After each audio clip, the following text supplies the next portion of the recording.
A woman snapped a steel saw blade in half and buried the pieces inside ground beef. After mixing it thoroughly, she wrapped it tightly in plastic wrap and left it in the freezer overnight. The next day at work, she slipped the food to an inmate through a guard she was friendly with. Mike played it cool, unwrapping the package right in front of the guard. Seeing nothing but ground beef inside, the guard walked away satisfied. Once Mike was sure no one in the cell block was watching, he quickly thawed the frozen meat with water, pulled out the hidden saw blade, and began preparing for his escape.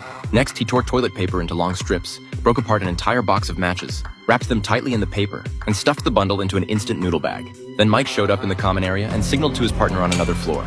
As they passed each other on the stairs, the handoff went smoothly. While everyone was gathered downstairs for activities, the accomplice quietly started a fire in the cell next to Mike's. Shortly after he left, the flames spread fast. The alarm blared, and guards rushed in to put out the fire, but the room was already blackened with smoke and would need a fresh coat of paint. This was exactly the key step Mike had planned. He then handed the saw blade fragments to John, who got to work making their escape tools. With practiced hands, John wrapped cloth strips around both ends of the blade, secured them, and snapped it in half down the middle. Then he pulled out a nail clipper, used a rubber band to fasten one end of the blade tightly, and wrapped the whole thing in thick layers of cloth. Within minutes, 2 handy tools were ready. John secretly passed one of the tools to Mike. During the day, while other inmates were out for activities, the two split up the work. One pretended to paint the wall while keeping watch, and the other hid inside, sawing through the ventilation grate. Mike had even figured out ahead of time how to collect the metal shavings. He lined up a row of small magnets, wrapped them in brown paper, and placed them on the floor.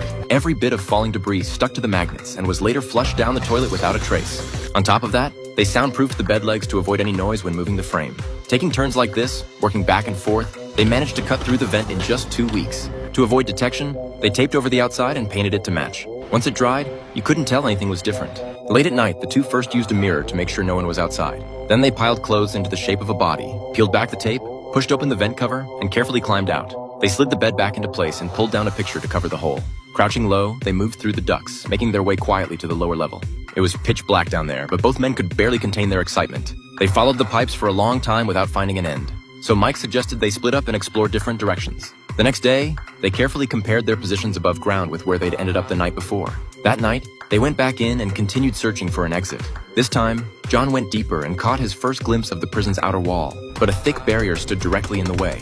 He reported back to Mike and said they'd need a sledgehammer to break through. Mike told him there was a backup tool chest below the pipes, and inside was exactly the hammer he needed. That night, John opened the chest, grabbed the sledgehammer, and started pounding the wall.